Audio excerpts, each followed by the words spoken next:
Imagine getting that call, Yeah. the one you've been dreading about your missing child, only to find out it's not them, Oh, wow. but another kid altogether. That's gotta be. That's the heartbreaking reality. Heartbreaking. That unfolded back in 92 Yeah. on the outskirts of Phoenix when a man searching for a missing teenager Right. stumbled upon a Jane Doe instead. That's So today we're diving into the mystery surrounding Shannon Amachch, a young woman whose life was tragically cut short Yeah. and whose story remained shrouded in mystery for almost 2 decades. It's what's captivating about this case is how it intertwines with so many other stories, Yeah. like that of Brandy Myers, the 13-year-old who vanished just before Shannon's body was found. Right. And then there are echoes of Angela Brasso and Melanie Bernass, Right. whose murders, also in Phoenix, were eerily similar. Right. We've got quite a bit of material to unpack here. You do. Court documents, podcast excerpts, news reports. Oh, wow. But the core question remains, Yeah. who was Shannon Amachch Right. and what led to her untimely death? And equally important, Yeah. how does her case fit into the larger picture of unsolved crimes in Phoenix during that time? Right. There's a lot to unravel. Yeah. But I think the key here is to start with Shannon herself. Okay, so let's rewind to May 27th, 1992. Okay. We're on the outskirts of Phoenix near the Arizona Canal, kind of a desolate area, unfortunately known as a dumping ground. Yeah. And there's this man riding his ATV, Right. and he spots something unusual, a pair of thick, round glasses lying in the dirt. Huh. He stops, picks them up, and he's immediately overwhelmed by this horrific smell. He had stumbled upon a decomposing body. Right. And his first thought was that he'd found Brandy Myers, Right. the missing teen, who had disappeared just a day earlier while collecting money for a school book drive. Can you imagine that emotional roller coaster? Well, absolutely. To be so close to finding one missing child. Yeah. And instead uncover a whole new mystery. It's chilling. It is. And it really kind of underscores the often random nature of these discoveries. It does. But what makes this case particularly intriguing is that the body was too decomposed to be Brandy. Right. This wasn't the missing teen they were looking for. This was a Jane Doe. So the investigators were left with very few clues. Right. What did they know about this Jane Doe? Initially, not much. Right. They determined she was female, likely white, and they estimated her age to be between 11 and 18. Yeah. The cause of death was strangulation, and she had distinctive dental work, which you'd think would help with identification. You would think so, but there were no matching records. All and adding to the puzzle Yeah. was her clothing. A long-sleeved floral top, black jeans, and a black bow. An odd choice for the scorching Arizona heat. That is odd. This detail really baffled investigators. Sure. Yeah, it does make you wonder, was it like a deliberate attempt to mislead? Right. Or was there something else going on? That's the million-dollar question. Yeah. And unfortunately, despite media coverage, a profile on America's Most Wanted entry into national databases, Wow. Jane Doe remained nameless for years. Years. Years. That must have been incredibly frustrating for everyone involved. Oh, absolutely. Especially, for those who knew and loved her, Yeah. wherever they were. It's a stark reminder of the human cost of these unsolved cases. Yeah. But then in 2011, a glimmer of hope emerged. Okay. Detective Somerso, deeply troubled by the sheer number of unidentified remains in Arizona, spearheaded a new initiative within the Phoenix PD, Okay. the Missing and Unidentified Persons Unit. Wow, what a great idea. Their mission, give these forgotten people their names back. That's fantastic. And Jane Doe's case, with its complete lack of matching reports, became a top priority. So how did they even begin to tackle a case that had gone cold for so long? Right. Did Detective Somerso have a particular approach? He did. Okay. He was known for his methodical approach. And in this case, he developed 3 main theories. Okay. The first was parental homicide, Oh, wow. a parent harming their child and not reporting them missing to avoid suspicion. That's a chilling thought, Right. but sadly not unheard of. Exactly. Yeah. The second theory was law enforcement error, Okay. a misfiled report or a case not properly closed. Uh-huh. Things that unfortunately do happen. Right, yeah. And the third theory, perhaps the most tragic, Yeah. was that of the throwaway child. Kids who slip through the cracks of the foster care system, Right. often ending up on the streets and vulnerable to exploitation. And it's that third theory, the idea of a forgotten child, that eventually leads us to Shannon Amachch. Precisely. Yeah. Detective Somerso meticulously reviewed over 1,600 missing girls reports. Wow. Narrowing them down to 100. Oh my gosh. And it was within those files that he stumbled upon Shannon's case. Whoa. And here's where the story takes a truly fascinating turn. Okay. Shannon's life was far from ordinary, even before she disappeared. So who was Shannon Amachch? Paint a picture of her life for us. Imagine a young girl in and out of foster care from the age of 3. Wow. Constantly running away. Oh, God. But she wasn't just a troubled teen. Right. She was intelligent, social, religious, well-liked by those who knew her. It's a stark contrast to the grim circumstances of her death. Yeah, it's heartbreaking to imagine this young woman. It is. Full of potential, ending up in such a tragic situation. It is, and sadly, her story isn't unique. No, I'm sure it's not. She turned to sex work and drug use. Oh, wow. Just to survive. Yeah. A sadly common outcome for kids who age out of the system with little support. It really highlights those systemic failures that leave so many young people vulnerable. Was there anything in her past that hinted at this tragic end? Even her last runaway incident speaks volumes. Okay. She tied her foster family's dogs to a tree and actually called them to say where to find them. Wow. There's a glimmer of compassion there, a sense that even as she was running away, she still cared. It humanizes her, doesn't it? Yeah. She wasn't just a runaway. She was this complex individual trying to navigate a very difficult world. But how did they finally connect this missing girl, Shannon, to the Jane Doe found all those years ago? It was a combination of good detective work and a stroke of luck. Okay. Shannon's adoptive parents remembered her biological mother's name. Oh, wow. And that opened up a new avenue for investigation. Okay. DNA testing was conducted. Right. And finally, there was a match. Wow. Jane Doe was Shannon Amachch. That must have been a bittersweet moment for everyone involved. It was. Yeah. On one hand, it brought closure to a decades-long mystery. Right. On the other hand, it confirmed the tragic reality of Shannon's fate. Right. Detective Somerso personally delivered the news to Shannon's birth mother. Oh, God. Who had always held on to the hope that her daughter was out there somewhere. Yeah. Living a better life. What a heavy burden for both the mother and the detective to carry. Indeed. Yeah. But even in the face of such tragedy, Detective Somerso went above and beyond. Wow. He worked with a local church and a funeral home to ensure that Shannon finally received a proper burial. That's amazing. Her headstone is inscribed with the poignant quote, "I once was lost, but now am found." That's a powerful image, a young woman finally given a place to rest after years of being lost and forgotten. But identifying Shannon was just the first step.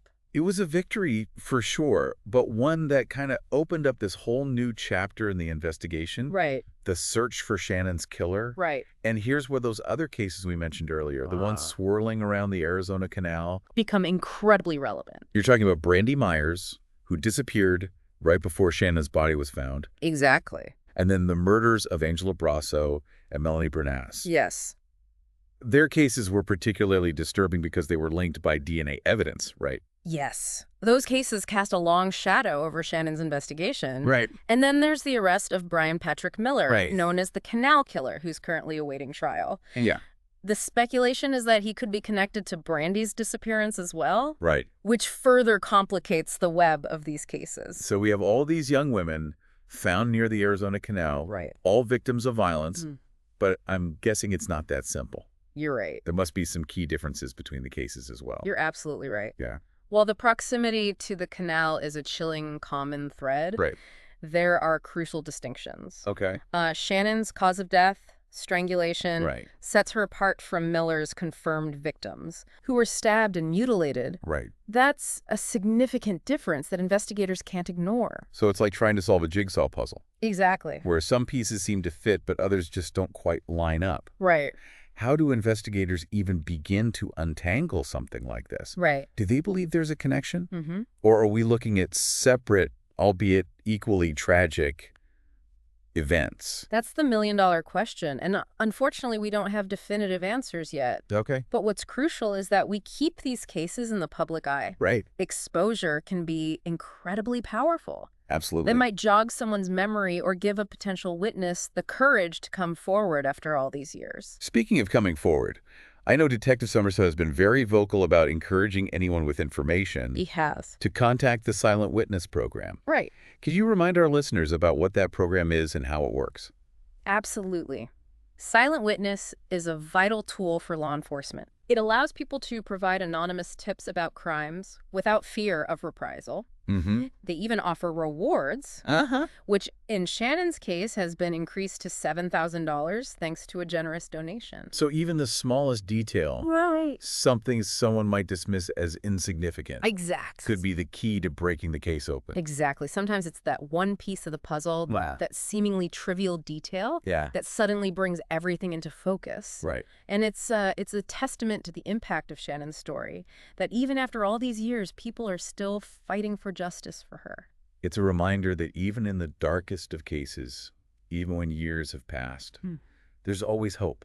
There is. Every time Shannon's name is mentioned and every time her story is shared, Right. it's another chance for someone to break the silence. Absolutely. But beyond the pursuit of justice, this case, I think, brings up some uncomfortable truths about our society.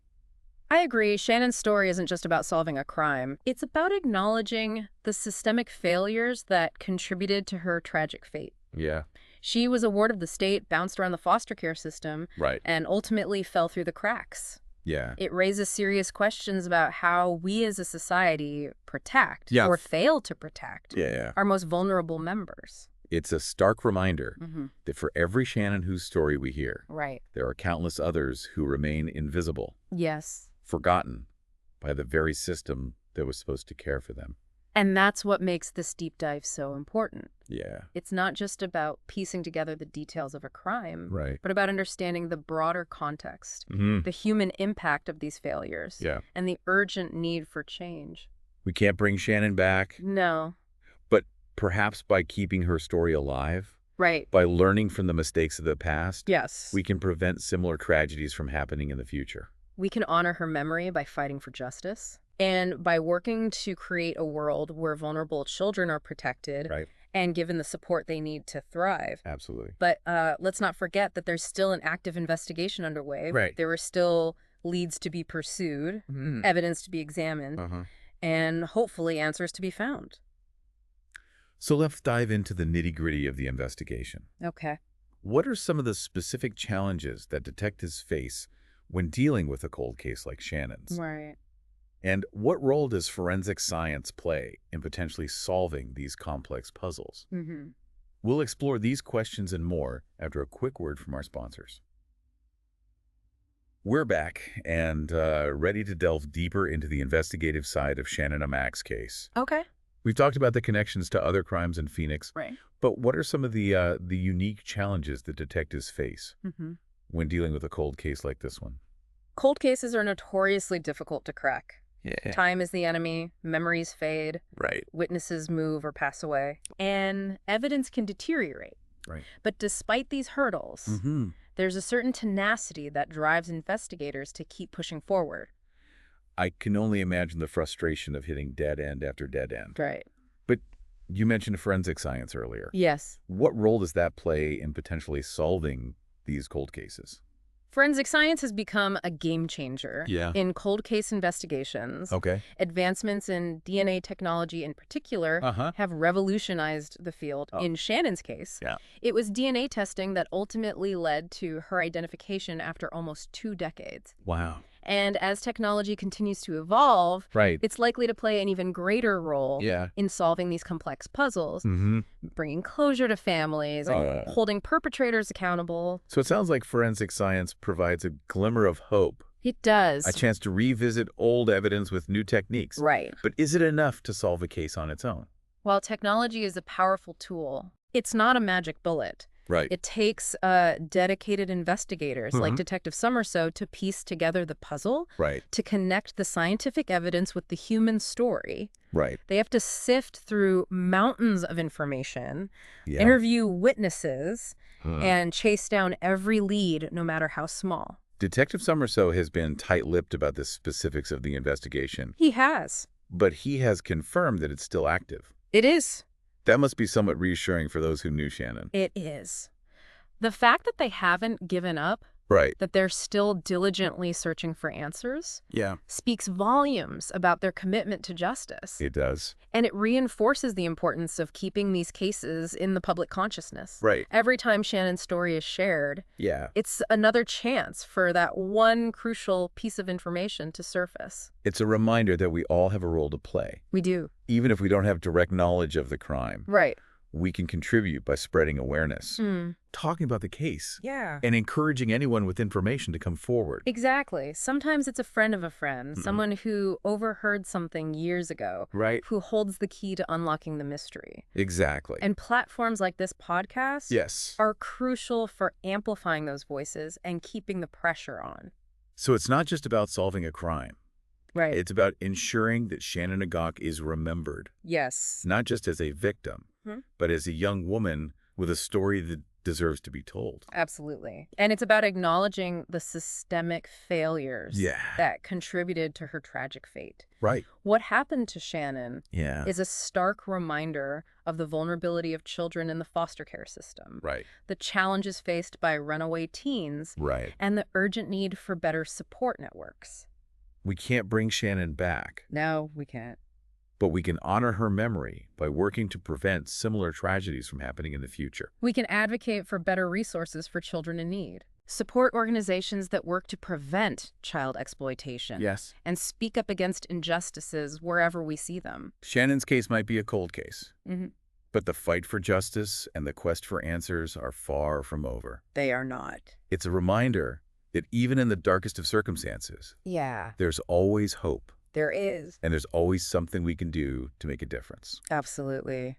And with that, I hope our listeners will walk away from this deep dive, not only with a deeper understanding of Shannon Amach's story, right, but also with a renewed sense of purpose. Yes. To create a world where every child is safe, valued, and given the opportunity to thrive. Thank you for joining us for this deep dive into the case of Shannon Amachch. It was my pleasure. We'll be back next week with another compelling story. Okay. But until then, keep those wheels turning, those conversations going.